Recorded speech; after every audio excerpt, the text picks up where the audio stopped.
warra na arkaa fi miti tanneen ummanni kun. Okay, baga gammaddanii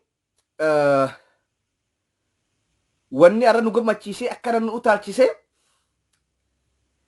addi bilisummaa Oromoo zoonii lixaa waraana kumaatamaan lakkaa'u waraana Afrikaadhaaf sodaachisu waraana addunyaadhaaf sodaachisu heegaree Oromootii fi Oromiyaatiif marroon guyyaa har'aan tana dachii tana guutee biltsiginnaa fi sharikoota isaa mataa dhukkubsee garaa bookeessee jira. Ummata Oromootii fi warra bilisummaa Oromootti amanu warra gantuun tahin warra daldaltuun tahin gammachuu oliiti har'a.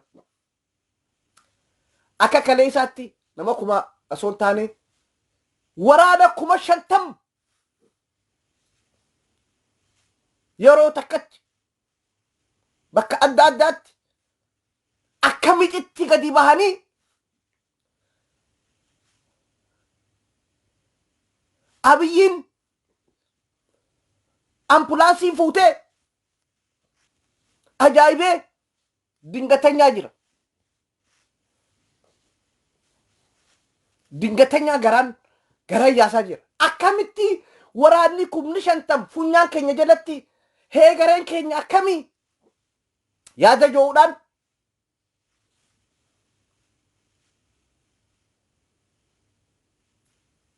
ambulaansiin dingatanyaa fuutee yaalarra jira jechuudha. Rifaatuu waboo keessa lakkoofsa waboo keessa humna furgaatuu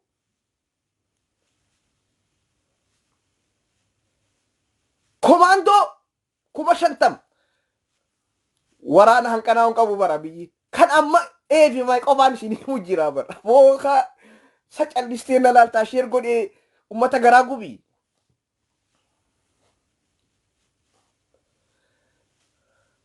Finfinnee jala jettanii nutti ashooftan.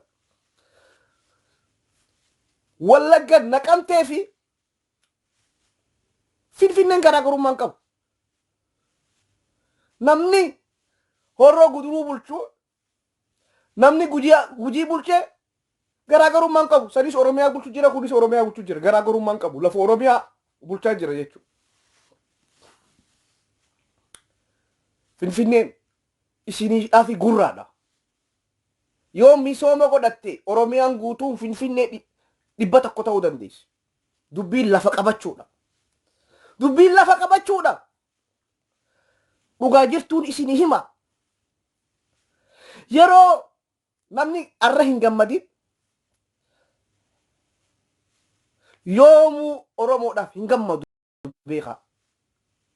Yoomuu Oromoodhaaf hin gammadu beeka. Dhugaa jirtuun isinii hima. Yeroo ammaan tanatti namni hin gammadin Sololoo Booran lakkoofsa 2 barreessisiin naqa.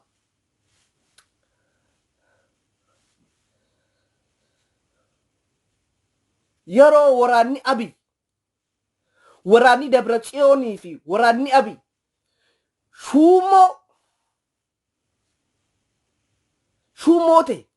shuumoo bishaan owwituu keessatti daaraa botoroo taate kanatti waraanni keenya jabaatee as bahuun Oromoodhaaf kana ol gammachuun hin jiru.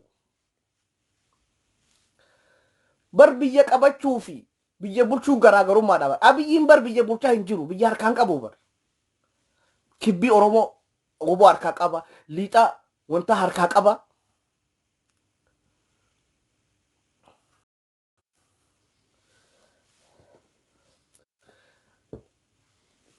Kana hedduun gammadee gammachuu tiyya tana ibsachuudhaaf jaalawwan kiyya kan girrisaa hojiidhaan gammaduudhaaf hin dhufe.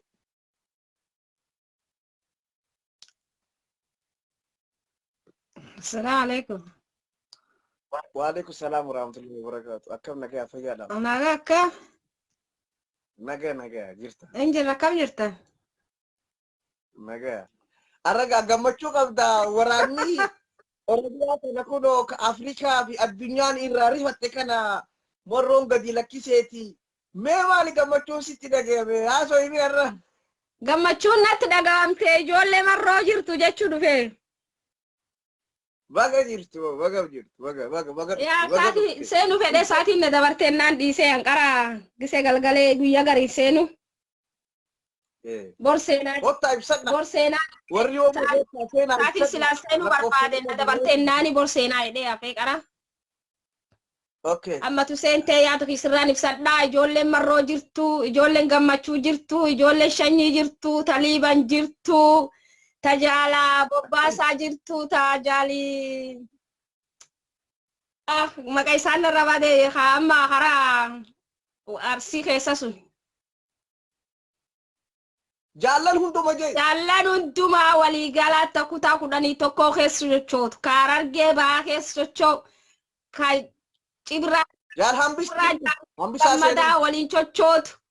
Jiraadhaa har'as jiraadhaa boris jiraadhaa ummati Oromoo gurra isan qabaayee isan dhaga'ee abdiin ummata Oromoo waraanun bilisummaa Oromooti kaachafeef kaachirafelleen isa ejjiti akkas bilisummaan biyyaa gallaa jabaadhaa isan dudduub jirraa jedhaanii fayyatawaa jedhaanii itti muddi yaada kan kee irra caqasees itti waan irratti dara.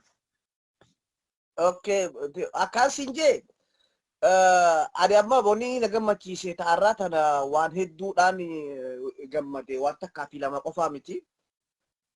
Yeroo addi warri kaabaatis wayyaaniin waraanni isaa dadhabee waraanni Abiyyis dadhabee waraanni Eertiraa dadhabee burruqte kanatti waraanni addi bilisummaa Oromoo kun akkana jabaatee Ameerikaanuu mataa dhukkubee biroo waraanni dilli kun eessatti leenjee dachii tana guutee yaadee jedhurraa arra BBC fi kan Ameerikaa maarree jedhanii foon maarree jedhaniiti guddicha Ameerikaa keessaatiitu Washington DC keessaa adda bilisummaa Oromoo lakkoofsa isaa gabaasaa jira. Addunyaan takka akkanatti waraana gabaasteen beeku. Akkas. Waraana is dandeenye. Akkasiiti. Dhugaa. Inni ammas adda godhu waraana kana yeroo waraanni Abiyyi kuni waraanni wayyaanee fi isaan lamee murruqol godhanii lafa qabatanitti jechuudha. Humna dhaban jechuudha. Kan adda isa godhu. Kana hedduu nama ciise hedduun gammadee. Yaa ummati Oromoo waan ani jibbu ummati Oromoo waan ufitti hin gammadu guyya sila gammad gaddaa. Man jennaani gaddaa fi gammachuu waliin jirti qabsoof dootii waliin jirti. Indoonaa fi in qabsoomnaa indoonu in qabsoomnuuni hin taatu qabsoof dootii waliin deemti. Maan ennaan adootiin jirtu gammachuulleen jirti. Dooti malee duummata Oromoo guddoo kan geetitan waan balaaleffannee miidiyaa irraa gabbaanee boonuuf nama keen beekaa wallaalaan keen jeela jira. Qeerroon Oromoo jeela jirti. Lafa biyya keessatti ilmaan Oromoo jeelatti baduu jirti. Nu waan kanaan nuti dhagaamti tanirraa gaddinee boonna ammoo sabii kunaa gagan irraa yunduun iyyuu bilisummaa iyyuu hin arguu gaafi nu bilisummaa mi'eeffannu yoo doone agan irra doone waan dooteef sun qabatti. Yoo ammoo waan namni keenya maal jedhanii beektaa sona dhiifama si harka qabeeti. Namni keenya Finfinnee qofa amana. No. Finfinnee yoo hin qabatin Oromoo no namni arree Wallagga qabateen baru Amboo dhufa baru Arsii dhufa baru Harargee dhufa iftaani Finfinnee dhaqa kun rakkoon qabu addi bilisummaa Oromoo alhamdulillah galanii rabbi haa gayu aboo sheekha dukkana keessa nuti warra taa'u barbaada. Alaykum salaam. Yoonam bilisiqinnaan taati naa taa'uuti yoonam bilisiqinnaa taata gabba'u. Waan inni asa dhageenya. Bilisiqinnaa miti ijoollee marroon hoogganamti. Yes. Warro gadi beeyna. Warrooti gadi bahiiti fuula kee garsiisi gammachuu kee ibsadhu. Dukkan fa yoo bakkeetti wakkii jiraati fa yoo hammaan goota fuulluffattaa ijoollee marroota akka namaa yuun dhokanne. Akkas. ifaan deemna akaan deemna waan ummata oromootiin deemnuu fi nu takka nama dhokanneen beenu waraani bilisummaa oromoo miseessi waraani bilisummaa oromootiif deeggaraa waraani bilisummaa oromoolleen takka gaaf wayyaaneen kokkee wal qabaa ture takka namin dhokan lubbuu tanaaf jedhee akkas qabdi qaba. Allah dhukatu fi miti diqqoo badhee keessan jiraaf humaan dukkana ta'e malee waan biraan ta'e miti. Onne guutuudhaan Galatoomii ayyee dukkatu fayyaa ta'e. Bil guddatteef harreeratti hin jettu ofaa tidis bakka jaambijaa. Ayyee galatooma yaada bareedarra jirtanii isin dhageeffatu ture wallaahi maashaallaadha waan nama gammachiisu kana argutti jirra jechuudha yeroo ammaa kana keessatti. Ani akka mataa kiyyaatti ilma Oromoo ta'ee yeroo ammaa kana keessatti waraana akkanatti takka argellee hin beeku takka akkanallee gammadee hin beeku maaliif nuti diina hedduu qabna akka Oromiyaatti diini nu hin qabne hin jirru kalee fira hin qabnu fira kalee hin qabne san har'a fira horannee jirra akkuma jaalli keenya jedhe san jechuudha gammachuu ajaa'ibaa kanatti dhagahamee qabsoon teenya fuuluma duratti deemu jirti malee duubatti deebi'utti hin jirtu ni injifannoon teenya kalooftee jechuu barbaade. Galatoo. Galatooma namni keenya maali ni beekta masaraa mootummaa seenuu qofa isaa bilisummaa no tooftaa siyaasaati. Nuti wanti amma naqamtee dhiisnee magaalaa biraa itti aantu qabachaa jiru dambidolloo dhiisnee magaalaa biraa qabachaa jiru tooftaa siyaasaatii fi tooftaa waraanaati. Kana namni hin galu Finfinnee qabachuuf seentee faayidaan qabu. Abiyyiin bar Maqalee dhaqee waraana isaa achitti murru godhee gale siyaasaadha. Waraanni adda bilisummaa Oromoo yeroo ammaan tanaatti garuu Eertiraa keessa hin jiru, Suudaan keessa hin jiru, wanta keessa jira. Finfinnee afaan jala jira. Siyaasaa bitti amma waraanni bilisummaa Oromoo maaliif mooyyel hin qabannee yoo aduu barbaadu maaliif achi hin lolle jedhan. Olaallee barisii gabbu'ee ofirra deemee faccis malee waraanni bilisummaa Oromoo siyaasaa fi mooyyel deemee aduu didi malee darbee yoo sila qabate qaraayyuu mooyyelirraa hundeen qabsoo Oromoo ittuun hundamte. Arti ammoo maani arti wanni gadhiiseef waan gadhiiseef waan lakkiseef qaba yoo ammoo biyyaati yoo dirreessu waraanii gaarii mooyyalachuun laf gaarii marse suni muukee ejji cufti waraanii bilisummaa Oromoo muukee olejji misdimaa maaf yeroo fedhe mooyyalee qabachuu dandeenya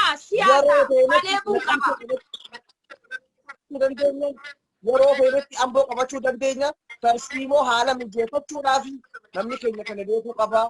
Finfinnee seenanii dhufu osoo bilchiginnaa dadhabsiisneeti Finfinnee irratti akka alaabaa dhaabnuu abdii qabna.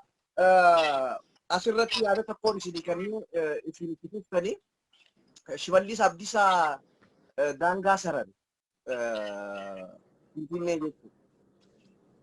Sarareeti asirratti haa dhaabbatu jennaan warri karaa nagayaa ajandaa nu baasuudhaaf gaaffiin keenya gaaffii Finfinneeti malee gaaffii sararaati miti jedhee haasawaa jiranii. Sun ajandaayee hin tallaye ajandaayee. Dhaggeeffadhu ani akka nama siyaasaa akka siyaasaatti yoo ija siyaasaatti ilaalte Shimallis waan sirrii godhee hin jaa'u sararuu san maaliifi dura qabdu kanaa buufattee kaan loltee fudhatta. Akka siyaasaatti yoo deemte akka siyaasaa karaa nagayaatti dhugaa jirtuun isinii asirratti waan hin siyaadachiisu karaa nagayaatti ibsuu barbaada. Finfinneen bal'isee karaa naannoo Amaaraa naquu karaa Adaamaa naquu irraa hammisuu sanuu waan tokko. Hafe loltee fudhatta. Lafa sanuu amma lafa Finfinnee Oromiyaatti daangeessuun akka siyaasaatti yoo ta'e Shimallis Birjiraan jaan akka siyaasaatti yoo ta'e. Namni garuu amma ajandaa nu godhuudhaaf no Finfinnee fudhachuu dandeessa. Bishaan kanuma dhangala'e kana hammifatan warri karaa nagayaatiif ibsuu barbaadu. Shimallis wanni godhe sirrii nuti nama waan tokko sirrii godhe sirrii jenna. Shimallis Abiyyi dura dhaabbateeti daangaa kana sarare. Garuu nuti yoo waa'ee sararaati kana ajandaan barbaadu yookiin karaa nagayaatiin barbaaddan sirrii jiraan jedhu barbaade ajandaa kana dhiisaa itti fufaa. Okay nagayaa itti fufi yoo bolesee hayyuu keenya dhufe. Yoo akkam jirtu nageenyi badhaadha. Nageenyi badhaadha akkam. Jirra kuno. Yaa bareeda yaada bareedaa qabdanii jirtanii waa'ee waboo kanarratti waa tokko lama jechuun barbaada. Wabooni baay'ee guddatee sadarkaa uummata Oromoo hundumtuu gammachiisee jira. Gammachuu kanammoo fiixaan baasuu fi waboon ammallee wanti hirratee jiru hirrinni hinuma jira. Hirrina sana akka guunnuu fi Oromoon baay'ina qabna jenneerraa wabooni kan inni jiraachaa jiru uummata keessaa akka durii sana biyya ollaarraa yookaan immoo biyya bakka biraatti Sudaanii yookiin Eertiraa miti kan inni jiru. Oromiyaa keessatti leenji'eetu har'a ijoolleen kumaaf kitilaan gaditti yaa'aa jirti.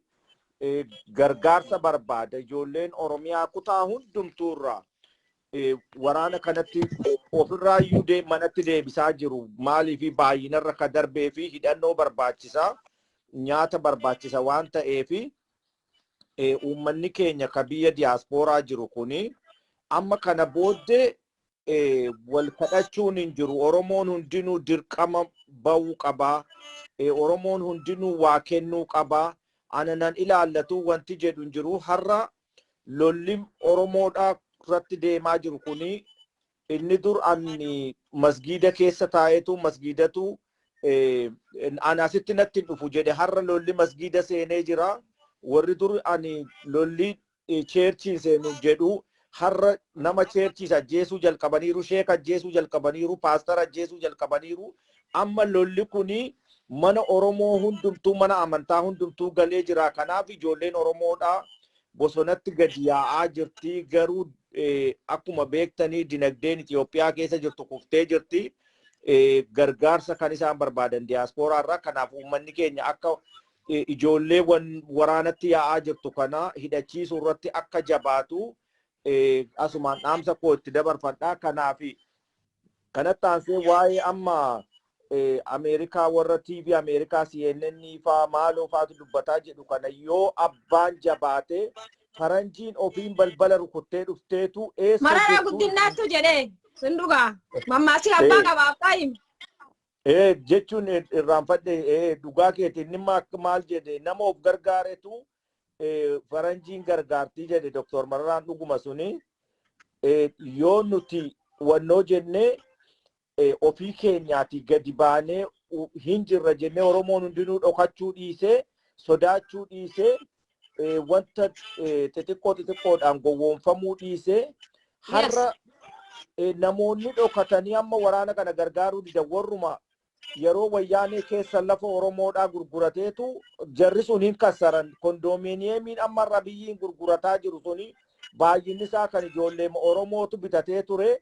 Hin saalfatan dhaqanii lafa sana dur lafa keenya ofirratti binnee jedhaniitu rakkoo guddaa keessa seenanii jiran. Amma sanaafi lafi suni deebi'eetu yeroo lammataa gurguramee jechuudha. Oromooni akkuma harree ba'aa ofirratti nyaattuudhu lafa ofii ofirratti bitaa ture. Amma deebi'ee lafni sun deebi'eetu akka biraatti deebi'ee gurguramaa ture. Lafuma ofii ofirratti bitaa turanii warra dhaqee lafa sana gaafachuu dadhabeetu amma ookshinii yookiin immoo carataasa jedhamutti dhiyeeffamee gurguramaa jira lafni Oromoo sun. Garuu maallaqni sun kan ijoollee Oromooti warra Saawudii irraa Ameerikaa irraa dhaqee warra lafa sana fudhatee dantaa xixiqqoo jettanii lafa abbaa keessaniin gurgurinaa lafa qonnaan bulaa keessan irraa buqiftanii gurgurinaa. Kanaaf hin dhokatinaa waboo gargaara. Wabooni dhiibee dhufaa jira. Waraanni kutaa hundumtuu irratti bobba'ee waboon bayyaannatee har'a kunoo Finfinnee jalatti raasaa jira. Kana hundinuu utuma argitanii irraan callisinaa. Kanaaf yoo nuti jabaanne diinni keenya laaffataa jira. Waraanni Itoophiyaa dudulloomaa deemti.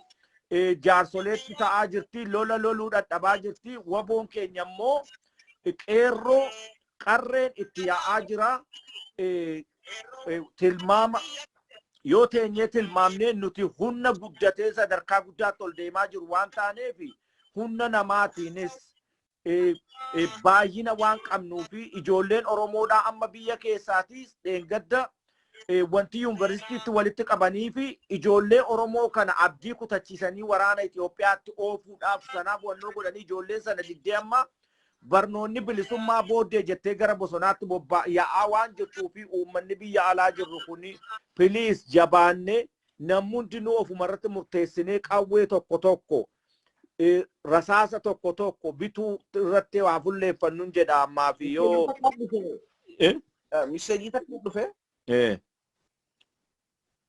ما وان سينا جايبو كيسا يرو وراني تجراي جباتي أبيين كوني باي ريفتو الجيس والفنجو قرو يرو أدي بلسوما أورومو جباتي كوني متى إساقا دوربر يا وان النري فتو في بيتا ستي ما وان النري فتو في الجرا ما في تسيسي وما ترمو أقبي خا وما ترمو أما